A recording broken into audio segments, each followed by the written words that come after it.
this morning we have a student nominated from Miss Tice, Sergio. So we're going to be talking about Sergio. Okay, so before we get started, let's go over. We're gonna do strengths and then concerns, and then what we have tried.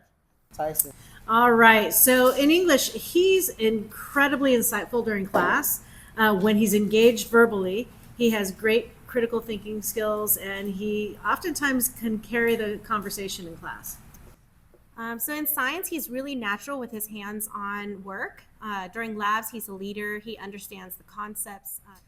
Behaviorally, I am seeing, though, that it's harder for him to, like, while he understands things conceptually, it's hard for him to put things down. So in terms of, like, work production. So Sergio's very, he loves being a part of choir. He's very participatory. He's very loud. He's not afraid to try new things. So what's not working? What are the concerns that we're seeing in the classroom? Let's go backwards this time. We'll start with Jones. So you just finished up. What's not working for Sergio in your classroom? So I'm sensing a struggle with executive functioning in general. He's very able to participate. He's very there in class, but when I talk about it for 3 weeks leading up to it every day, saying And he can lead in a group, but really struggles with putting things on paper. So if you're just looking at his stuff on paper, you would think that he might not know. So I do see that there's a struggle between some level of processing. So we're noticing in our co-teach section that he really does struggle with sustained independent work for more than a few minutes. And so if one of us is not actually standing right there, he's gone, either mentally gone or physically trying to dip. So Yeah, I'm glad that you kind of touched base on the eloping type behavior, because security has alerted me quite a few times that Sergio's out roaming the hallways, needing to escort him back to class. And so, All right, thank you, everybody. Our first kid talk is going super well. That's awesome. All right, so what have we tried before we figure out what's the next steps? What have you tried on your own in your classroom? Well, we've definitely tried seat changes several times, verbal reminders to stay on task, checking in with them as often as we can during the period, depending on what we do. We've documented behaviors in. So the way that I was actually able to get him to come to the second concert is that I touched base with his mom at home through our translator, Lupe. And then I also made sure that I grouped him up with a couple of other people in class that made sure to spam him outside of classroom to make sure that he knew what was going on.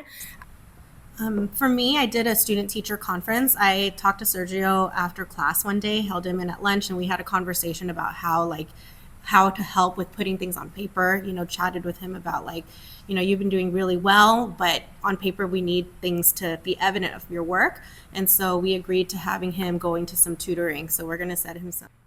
yeah, and then I'll just add, from the administrative side, we have been following his tardies to class. A couple weeks ago, he was really tardy a lot. They were ramping up. We found out that he was walking his girlfriend to class. So he has gotten detentions for that, but it has resolved itself a little bit. His girlfriend broke up with him, so he's no longer walking the girlfriend to class, so that has helped.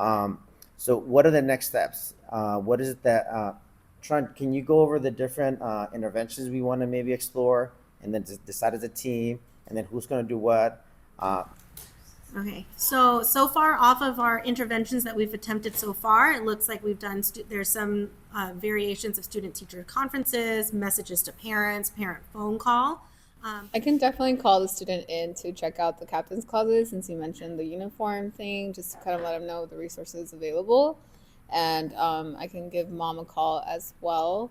We also have the school supplies, so I heard the mention of organization, just letting him know what's there and checking in with mom, and I'll keep you guys posted. Just one idea I was thinking, because he does tend to have that kind of flight, like when things get difficult or he gets overwhelmed, he'll ask to go to the restroom or be out and about, and it might help us to have some sort of consistent response for him in all of our classes for how we'll respond or how often we'll let him go, or I don't know, maybe that might be something good for us to think about, because it seems like he's wanting to do that often and he's out all the time. So a unified message from us on how to respond when he asks to leave class all the time. Okay. So I've already called home once and talked to mom about the concert attendance. So I kind of already have a relationship built in with her. And as his homeroom teacher advisor, I'm happy to call on behalf of our team and just let her know that, Sergio was a part of our discussion today with Kid Talk and just kind of the findings that we're seeing that he's. All right, everybody, good job. So just to kind of wrap up, we're gonna do continue to check in, homeroom, parent phone call, campus closet, and then.